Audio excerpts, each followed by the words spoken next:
Good morning. This is Victoria Beal with the Ohio LTAP Center, and I've got 10 o'clock, so we're going to begin the webinar this morning. There's a few housekeeping items I'd like to go over with everyone before we actually start moving through the content of our webinar this morning. First off, you should have logged in using a computer, and if you're just on the audio right now, you definitely want to log in with the computer because there's a visual presentation that goes along with this that you're going to want to be able to see. So if you are on the computer and you are not able to connect to the audio with a microphone through your computer, there is a phone number and a conference ID number you were provided both in the email confirmation when you registered, and you should have just received about 15 minutes ago in a reminder email. But I've also put those on the chat pod, so that way you can use that information to call in if you'd like to. I do plan at the end of the webinar to open the phone lines up for questions, for audio questions. However, if you have questions as we're going through the webinar, I would encourage you to put them into the chat pod, which you should see on the bottom left-hand side of your screen. If you don't see it already, please click on the round circle with the thought bubble in it, and that should open the chat pod for you. And I will work on answering questions throughout the webinar that come into the chat pod as I'm able to. I'm doing double duty this morning. I normally am just the host for these webinars, but on this webinar, I'm actually going to be your presenter as well. And the last item I wanted to mention is that I am attempting to record the webinar. If it's successful, then we will post it to our YouTube page and email a link out to everyone. So hopefully we're recording it's successful, but if it's not, and I'm sure plenty of you have heard me say this before, if we're not successful with recording, at least you're here and you're able to participate in the webinar live, and we appreciate your time in doing that. And I am happy now to start moving into the content of this webinar, which I was pleasantly surprised at how many of you were interested in when we advertised it. I think this has actually been one of our more popular topics, and it's actually about grant writing and how to get started. I am going to be presenting this webinar not only from my experience in writing grants on behalf of the LTAP program, but also personally outside of my work with the LTAP Center. I do quite a bit of volunteer work in my community to help different nonprofit organizations with grant writing and to help them get resources to complete projects that they wouldn't be able to otherwise. I've been doing that for almost 20 years now, and it's been a definite learning process, and that's where the information that's going to come from this webinar this morning is based out of, is my tenure, my time writing grants, not only personally as a volunteer, but also professionally through the LTAP program. So with that, I'm going to start moving into the content of our webinar this morning.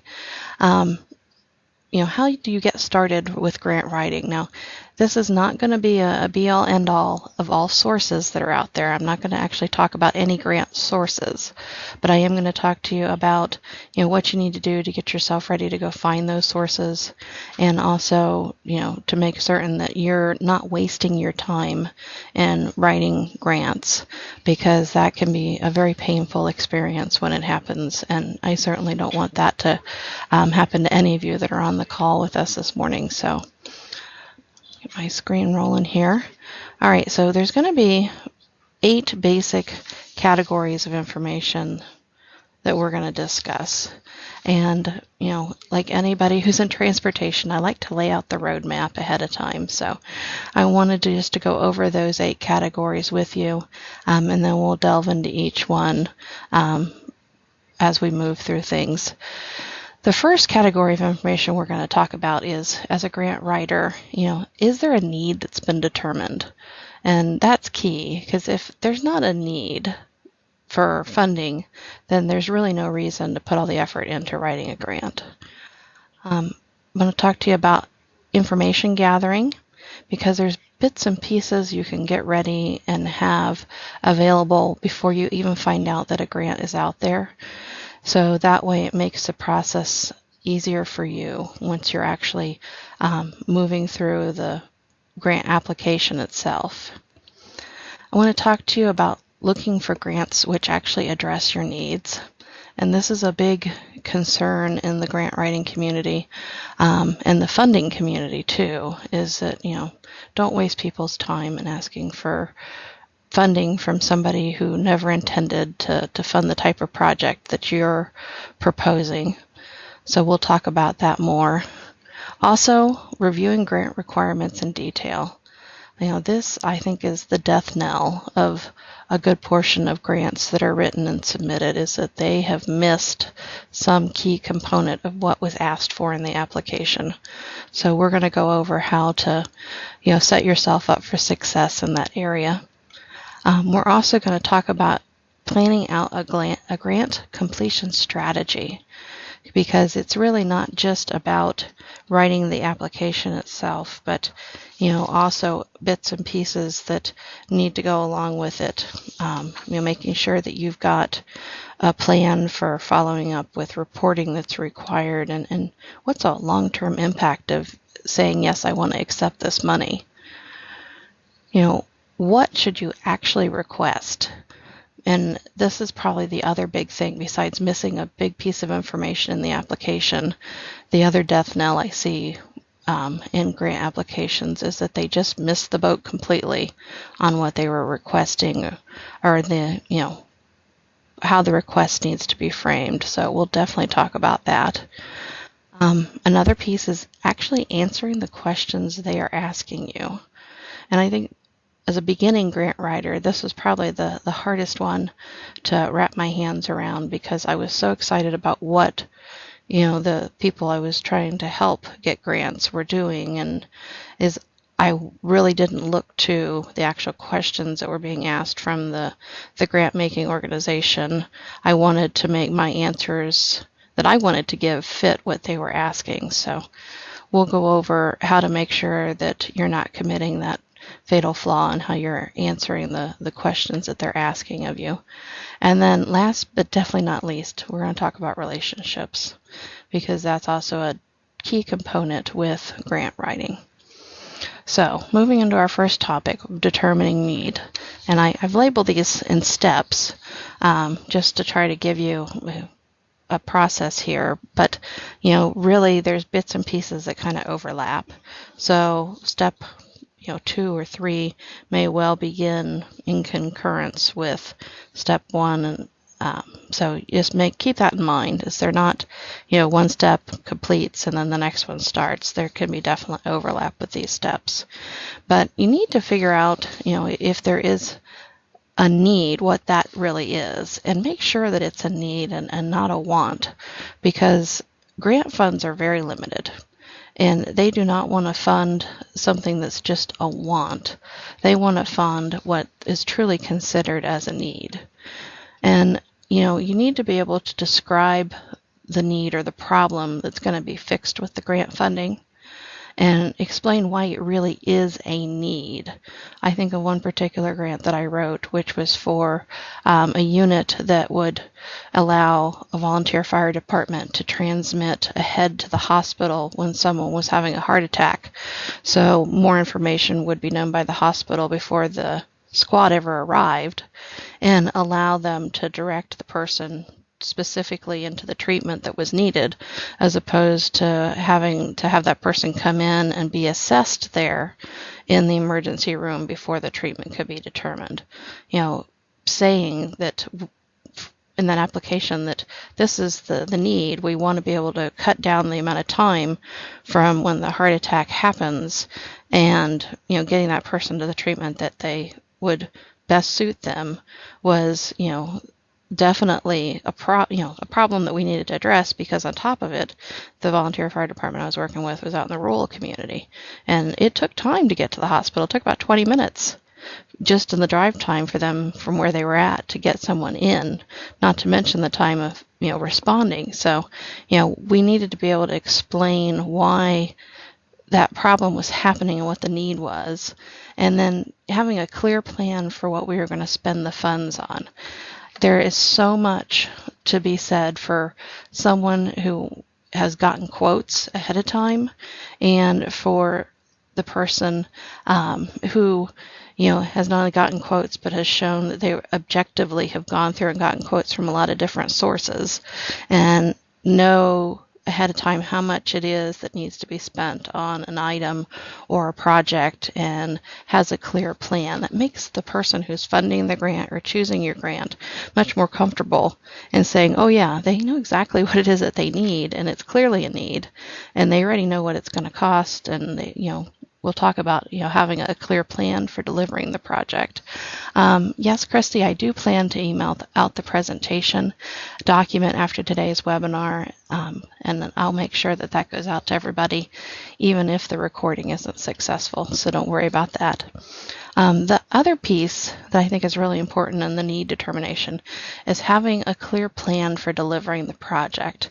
You've got to be able to make the person or group that's going to fund your grant comfortable that you know what you're doing, or the organization you're working with, the agency, knows what they're doing, and that they have a clear plan for delivering the project.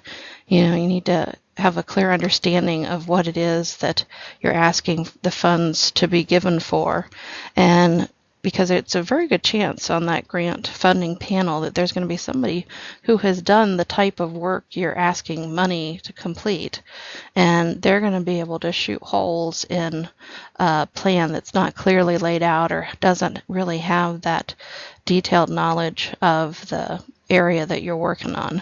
So as a person who's writing grants, I don't always know all the details. I'm not a volunteer firefighter, as in my earlier example, but the subject matter experts I work with, they are the ones who I really sit down and I ask those in-depth questions of to make sure we have a clear plan as to how we're going to deliver the project. We also talk about how we're going to measure the success of having received those funds and implemented the project. And this is also good to look at the organization you're asking for money from to make sure that what is their measure of success for having funded a project. Because if you can marry up your measure of success to their measure of success, that puts you speaking the same language and can really help the funding application process. Another thing it's important to know, because the grant making organizations will very well ask you this, is, are there any ongoing costs that your organization or agency is going to have to cover after the grant funding has ended? If you're looking at, say, building a walkway within a park, once they have paid for the walkway to be installed, who's going to do the ongoing maintenance and upkeep? If it's an asphalt walkway, who's going to crack seal it? Who's going to do the seal coat on occasion? Who's going to be responsible for those ongoing costs? And you have to make sure that you specify in the grant application that whoever it is you're writing the application on behalf of understands what those costs are going to be, that they've got a process for maintaining what it is that the grant maker has paid for, and that they're willing and able to accept those costs and work them into the future of their organization's financial structure. So step one, your need. Step two, and this is something that even if you don't know right now, today, what needs an organization has, or what application grants they can apply for, you can still work on getting this information together. It's what I call the general information, because the applications are always going to ask, who are you? What does your organization do? You want to be able to explain that. Why is it important to the customers of that organization or that agency that the functions be completed? So you can build this ahead of time. And a lot of the groups that I have worked with, I mentioned that I've worked, with them and their subject matter experts. I'll look for ways to collaborate, especially, with younger generations that they're most comfortable with. We might set up a file sharing spot on Google Docs, or we might have a Dropbox. Someone has a Dropbox account that we use to put information into. But we put all these pieces in there and we get them ready to go, because you want to make sure you have that. Now, this organizational structure table you see on here is obviously not from Ohio, but I wanted something that was related to transportation for this example. So, it's good to have the pieces ready ahead of time. Who's in charge of the organization, and also know what is your tax classification, because a lot of grant making organizations, they want this ahead of time. For LTAP, in our program here, we actually are all deemed to be under the state of Ohio. And when I first started writing grant applications to get funding for things like our NHI courses that are safety related, I had to research this information because I didn't realize that not only does LTAP, but ODOT and all the state agencies run under the state of Ohio's tax ID number. If you're working with a nonprofit, there's going to have been a letter from the IRS that was sent out that determined what classification they are. And if your nonprofit, for whatever reason, doesn't have that in their files, then they're going to need to write a letter to the IRS and request a copy of it, because you'll need to have that to go along with the application.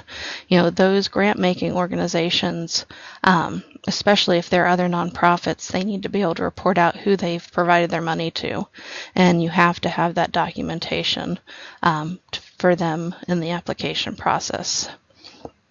Another thing that grant-making organizations feel most comfortable with is getting information about how whoever it is that's submitting a grant application has completed same or similar projects successfully in the past.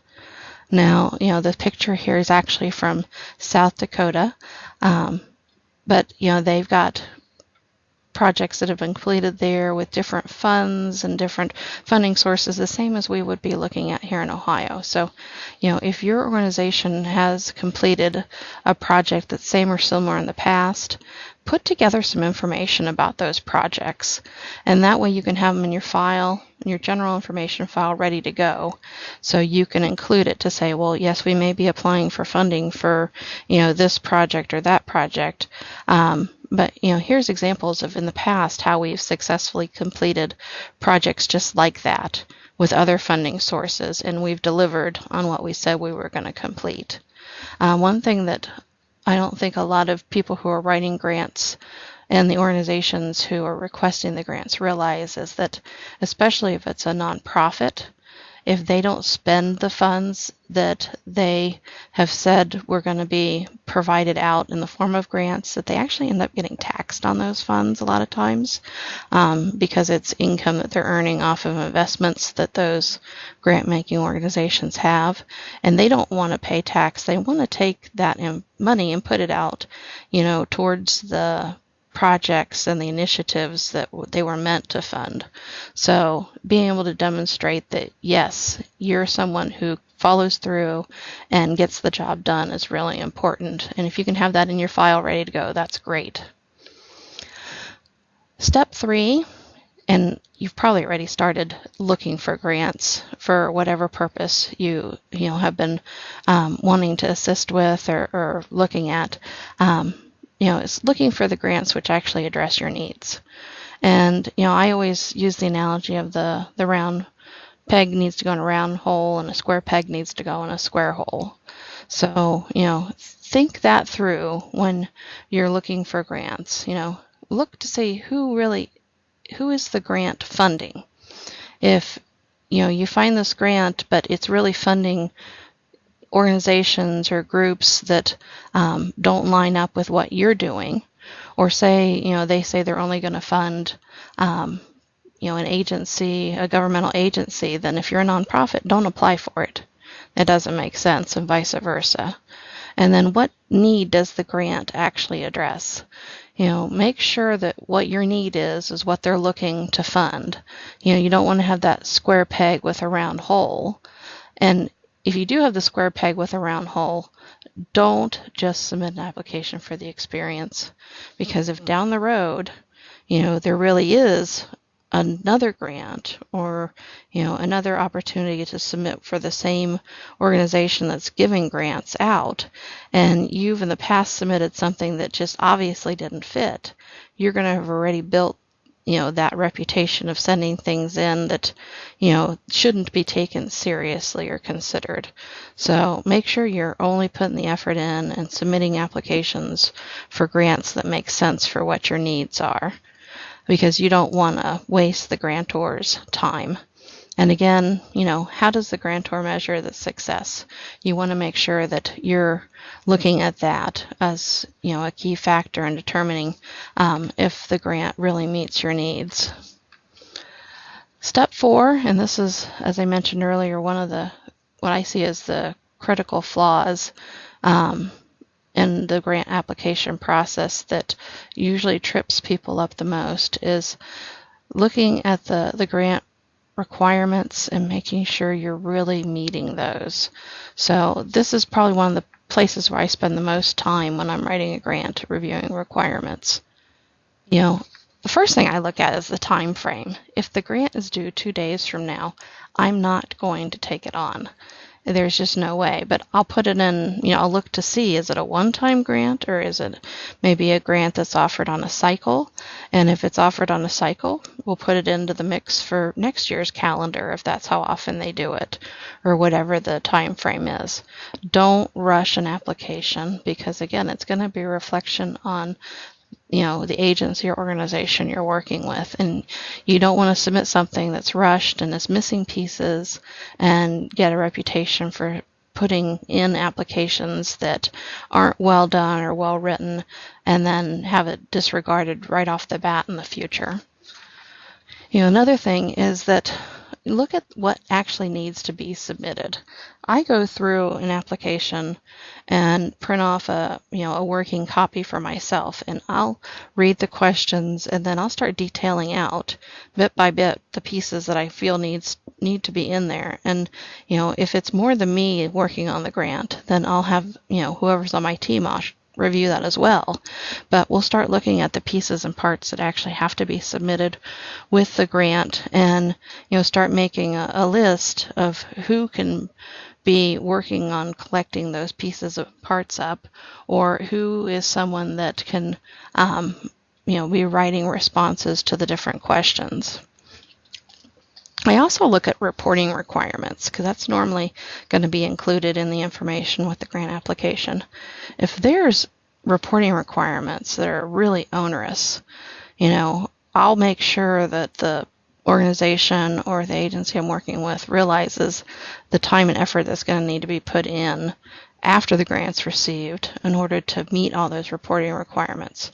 Because if it's a small enough group, say it's the ball association where parents are really excited all the way through baseball and softball season, but they don't want to be bothered the other 9 months of the year, if they've got some really stringent reporting requirements to get a grant to help the ball association, I want to make sure that they're committing up front to follow through with that in the off season, because nothing can be worse, I think, than getting a grant that's been awarded and then someone not following up with reporting requirements and getting the people who make the grants upset and just threatening to take the grant funding back or to pursue action to get the money back if the requirements aren't followed through with. So don't get yourself into that situation. Just make sure that whoever it is you're working with knows what the reporting requirements are going to be ahead of time. And there's also other requirements. I've worked with some of the local agencies in my area to help them apply for different funds that we're going to carry some ongoing requirements. If you receive certain funds for parks, there's a requirement then that that land be deemed for park use into perpetuity forever. So you want to make sure that you've got all those requirements reviewed and spelled out and gone over with the group that you're applying for the grant on behalf of. The other thing that I do is I look at the scoring matrix if it's available for the grant, and I'll try to get a gut level feel by looking at the scoring matrix about how well are we possibly going to rate. Because if we're not going to rate high enough, there's really no sense in moving forward with the effort to apply for the grant. But sometimes this isn't put out in the actual application, but if you call and talk to the folks, and we'll talk about this in the relationship piece, you can ask them, what is the scoring matrix? Most of them, if they haven't put it out ahead of time, are more than willing to share it with you. Because they want people to apply that are really going to do well. They don't want to waste their time on an application that isn't going to do well either. Because normally the people who are reviewing the applications, especially the nonprofit world, are volunteers. So they want to make sure that their time is counting as well. For step 5, this is your strategy to get the grant application completed. And this strategy does not begin at 5 o'clock the night before the grant's due. This strategy needs to start actually well in advance. And that's where you've gone through the application and you've listed out the bits and pieces that need to be collected up. Your questions and the responses, the financial plan. A lot of people refer to that as a pro forma. If it's a bigger grant application, you need to have a financial plan that explains, what the costs are and how all the pieces are going to be factored in, collecting up additional information that's needed, and then letters of support. And this is a part that I want to make sure that we discuss in depth is, when you're applying for a grant, normally the grant isn't looking to fund 100% of your costs. They're looking to fund a portion or a percentage of it. And while they might say 80-20, if you can apply and say, okay, really, I need you to fund 60% of it, and I've got enough to cover 40%, whether it's either through your agency's efforts with, in kind, or from other locations or other grants that you've applied for and received, that makes you an even more attractive project to be funded by the funding agency or the funding organization. So make sure you get your letters of support well in advance with the grant application. It is fabulous if you've got a team to work on the grant. A lot of times I don't, but if I do, it's a wonderful thing, and we make assignments. And if we've got enough time during the grant application process, we'll actually set up little check-ins to make sure that we're holding each other accountable and people are getting pieces completed that they need to, because the time schedule is critical. I don't like to turn a grant in on the day it's due. I like to get it in ahead of time because you never know what's going to happen. And if something occurs that, throws you off by a day or so, you want to have a little bit of a buffer to make sure that all those efforts haven't gone to waste. So schedule yourself in your time planning to get things turned in a couple of days ahead of time. And it's good when you have that team to have one person who is your key coordinator. So make sure that you've got if there is a team of people, make sure you have a team lead or a grant coordinator who's responsible for collecting up all those pieces and checking the box on your list that everything's in and they've got what they need. Another, piece, and I kind of mentioned this already, is making sure that you stay ahead of what the time schedule is. People refer to it as staying ahead of the curve, whatever you want to call it. Just make sure that you've built in some buffer room. So if life happens, you haven't wasted 3 months worth of, working on this grant application, and have it come in a day late and then not be eligible for funding, because the organizations are very serious about their deadlines. The deadline is it. So step 6, and we're getting through this, I appreciate everybody who's hung in there with me so far, is to look at what you really want to request from the grant making organization. Because rarely are you going to find a grant that's willing to provide you 100% of your project's funding. And, it's best if they are one of many sources, and they may say they're, like I said earlier, they're willing to fund 80-20, 90-10. If you can show you have more resources and they are a smaller percentage, normally in their ranking, you're going to move up the list because they really want to make sure that, there's other people who have a vested interest in making sure that the project is completed as well. grants normally don't cover ordinary operating expenses. Unless it's the type of grant that is being put out to start a program, or the grant might allow you to charge a portion of operating expenses directly to the project if you can show that they were spent exclusively for the project. Say the time of the person actually managing the project while they were working on that. But you've got to make sure that you're not putting the operating expenses into the budget unless they say in the grant application that you're permitted to, because that could be a fatal flaw as well. You don't want to ask for things that aren't permitted under the grant. Know what your agency can afford to contribute to the project or your organization, and make sure that you're showing that on the financial pro forma, the financial statement. That's really important that they know, that you've got a vested interest in this too. If you're asking for 100% funding for a project and, they permit you to ask for 100% funding, you've got to be able to show that there's something else also that has you committed to delivering the project on time, and it's not something that once they've sent the letter out saying that they'll provide you the funds, that you're going to decide, oh well, no, actually we don't want it now that you've given it to us. And that might shock some of you to hear that, but it happens more often than what you think. So make sure that your organization, it's best if you can say, we're going to cost share in this, we've got these funds available, or we're working on this fundraising to be able to help pay for this percentage of it, or you've got these letters of in-kind contributions that are going to come, or financial contributions that have been committed from other groups or organizations that you can show on the pro forma. And again, leverage your other funding sources.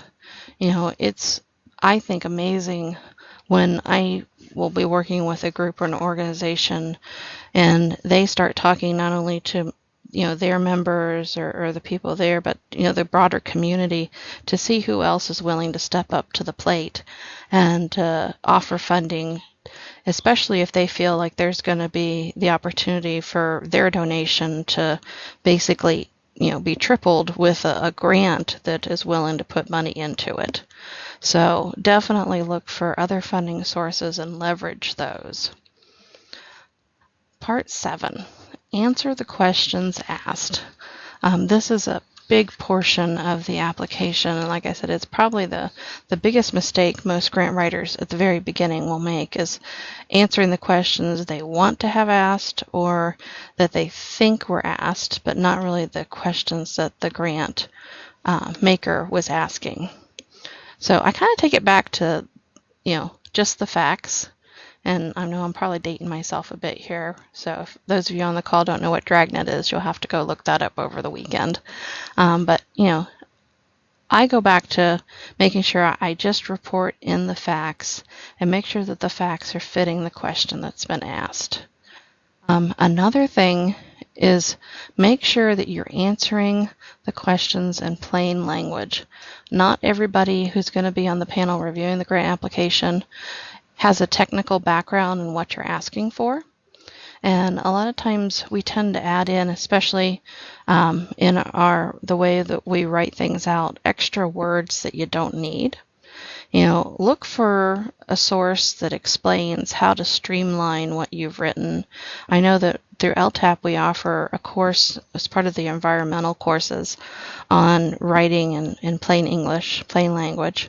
It's available through our e-learning, so that might be a source for you if you want to take that. There's no cost to be able to access our e-learning or tap into that course, but if you can say it in 6 words instead of 18, do it. The other thing is make sure that you don't use acronyms unless you've explained them first, and don't put people on acronym overload. If you can explain something without using a bunch of technical jargon or acronyms, then explain it more simply. The other thing is maybe they are a technical expert in the area that they're reviewing the application for, but they are tired. It's either the end of the day or possibly they're doing it for the nonprofit as a volunteer. Make it easy for them to read. Last part on this one, actually second to last, is make sure when you are writing the application that you give them details when they're asking for them, but don't go overboard. Because if you overload them with details, then they're not going to want to read it. If you have exceeded the, amount of words that they said they'll take for a certain question, or the space, some of them even, say, oh, no more than half a page. Well, don't go any more than half a page, and don't be shrinking the font so small that they can't possibly read it either. Make it readable font.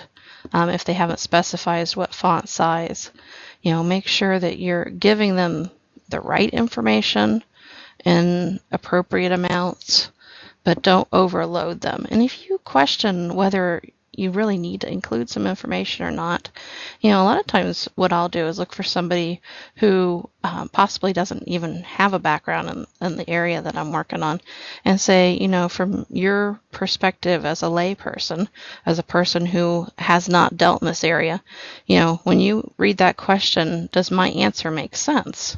To know, did I give them the appropriate amount of details that even someone who hasn't worked in that area technically would be able to understand the answer that I've provided. And the last part on the answering the questions asked is consistency. And if you're the only one working on the grant application, you don't have to worry about this because you're going to be the consistent factor in what's written. But if you're fortunate enough to have a team and you have different people writing answers for different questions in the grant application, go back through and make the answers that they've provided consistent in the style and the terminology that's being used. You don't want to have, one item that has a couple of different ways that it can be named, using all those different names all throughout the application, because that'll be confusing. You want to call things consistently the same name. You also want to try to make sure that it sounds like the same person wrote the whole application. So that way they don't have to keep refocusing or shifting their attention as they're working through the answers on the questions. And last but not least is the part about relationship building. And this to me was something I hadn't really thought about when I first started helping with writing grant applications. But as I worked more on them and submitted them, I realized how important the relationship building could be. Never ever pass up an opportunity to present on your grant request. And I don't care if you get the worst stage fright ever. Those folks are not there to beat you up. They're there because they have an interest in the application that you've put together and the project. And if they've actually invited you to present, it's probably because they're seriously considering funding you. Now, if you just can't do it, if you cannot stand before a room of people, then, work with the organization or the group that you have, or the agency you're writing this grant application on behalf of, and get somebody there to go make a presentation. There's got to be somebody who's willing to stand before the group and talk about why you're asking for these funds. But don't miss that opportunity, because it gives you that human connection, and it allows you to make that, one-on-one eye contact and really explain how important your project and your need is. The other thing is, don't be afraid to follow up if you haven't heard about your application, but don't become a pest. I loved this picture when I found it, and I had to put it in here because I sometimes think that, the person on the other end, if you call too many times, probably has this look on their face when your number pops up on their caller ID. So I think it's very acceptable to call and follow up on an application, but don't call every day, twice a day, first thing in the morning, first thing in the evening, at lunchtime. They have other things that they're working on as well. And if you become a pest, they're going to just say, no, don't give them any money, because I don't want to have to deal with them through the reporting process. I don't want to have to deal with them ongoing. So follow up appropriately. Modus operandi, it's a Latin phrase meaning that if someone acts in a certain way, then there's a chance in the future they're going to act that way as well. And I say this because a lot of times I've looked back at an organization's website to see who they've funded in the past and how much they've awarded for past projects. It's amazing what you can find that's out there. You can also, nonprofits, including foundations that make grants, are required to make their tax return documents public. So a lot of times, if say you're applying to a certain foundation for funding, you can Google and pull up their previous tax returns online and look to see who they funded in the past and how much, if they don't list it on their website already.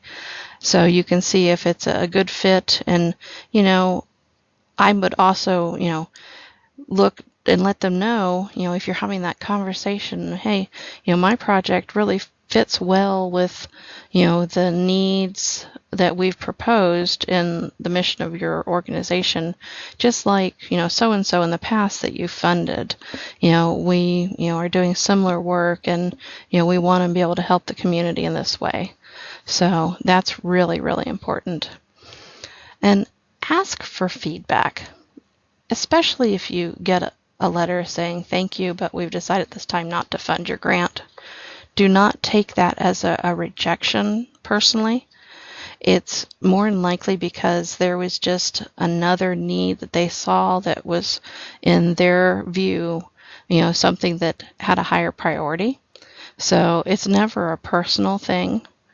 But I would call them up and ask for feedback. If they're willing to spend some time talking to you, and if it's somebody who's been in the grant making world a long time, because people who head up programs like this have a pretty specialized knowledge, so they tend to move from one area to another if they shift around in their career. Ask them about other grants that they might be aware of. Because a lot of times they do feel bad if they really liked your project and that they couldn't fund it, and they'll say, well, you know what, while I might not have been able to help you, over here there's this other grant that you might not be aware of, or this other funding opportunity from this agency that might be able to assist you. Or ask them, is there a way, if I apply in the future, that I could strengthen my application? Because, I want to be able to be successful in helping, my agency or my organization reach this goal. I think the most telling thing to me about relationships, and what got me to truly understand and value the importance of building the relationship as a grant writer, was in a grant that I had applied for one of our organizations where I live. And there's one main community foundation where I had written grants for before, and the person who is the executive director there had sent out a letter saying that they had received the application, and that yes, this application was going to be funded, and where it said Dear So-and-so, which was the name of the organization, they'd actually crossed through it and wrote Victoria. And I thought, that to me spoke volumes, that I had built enough of a professional relationship there that they knew that, I was the one that was helping to write these and trying to help my community get resources to continue growing things to make it a better place to live. So, relationships are really, really important. So I hope I haven't put you guys on information overload this morning. As Christine had asked earlier, I'm definitely going to be sending out the PowerPoint presentation afterwards. I would like at this time to open it up for questions. Any questions that you might have, I'm happy to take them through the chat pod. I'm also happy to unmute everybody. So I will go ahead and do that. I believe I can just unmute everybody with one fell swoop. So please make sure you don't have a party going on in the background, as tends to happen sometimes in my office when I get on a conference call. I believe I've got everybody officially unmuted. And you can just unmute yourself individually now if you want to. There on your screen, you should be able to click on the microphone and unmute yourself. But I'm happy to take any questions you have. I'll definitely send this information out. I hope this was helpful. Well, it's not a list that you can go to say, oh, this funding source, that funding source. I'm hoping that, for those of you who've never written grants before, that, this gives you the confidence to move forward and say, you know what, there is a way to get this started, and it's something that I'm interested in doing, because there is a lot of good you can do for your agency, where you're working, and also, if you're willing to put the volunteer time in, even within your own community. So I'm not getting any questions. Oh, okay. Can this presentation be shared with others? Absolutely, Laura. I am right now attempting to record it, so if I'm successful, I will send out a link to that recording, but at a minimum, I'll be sending out the PowerPoint to everybody, and I'm happy to have that shared with whomever. So, all right. No other questions? You're welcome. Where can I find information on funding for transportation buses? Barb, I'm happy to send information out, a link on that from our Office of Transit and their information. So I'll send that out as well in the general email that I'm going to send to everybody. No problem. And if you have questions on, the different types of funding sources that might be out there, if you just want to even pick my brain about what I've done in the past or something that you're thinking about doing, I'm happy to talk with anyone who's been on the webinar. And if you could, just send me, an email or give me a call, I'd be happy to schedule some time to kind of talk through your needs with you and see if we can help point you in the right direction for what funding is out there. Monroe Township, I am happy to hear that, because I got to tell you, it's been some of the townships out there where I live that I've helped get, funding for them and different grants. So, it's definitely a worthwhile effort. Are there any tips? What is your email? I'm on the phone conference. Sure. I'm going to go ahead and put it in the chat pod too. My email is victoria.beale, B-E-A-L-E, at dot.ohio.gov. And then, are there any tips if you are applying for multiple grants for the same project? Yes, there's definitely tips, and there's timing that you have to work out too if you're applying for multiple grants for the same project. So, I'm happy to send out some information about that too, because it's probably a bit more extensive than we have time to cover on the webinar time that remains this morning, but I'll put together a tip sheet for that and ship it out to everybody, Laura. Okay. All right. Any other questions? Feel free to tap into me as a future resource. We're always here to help with the LTAP Center. All right. Thank you, everyone, for your time this morning. Have a good rest of your day. Thank you very much. Thank you.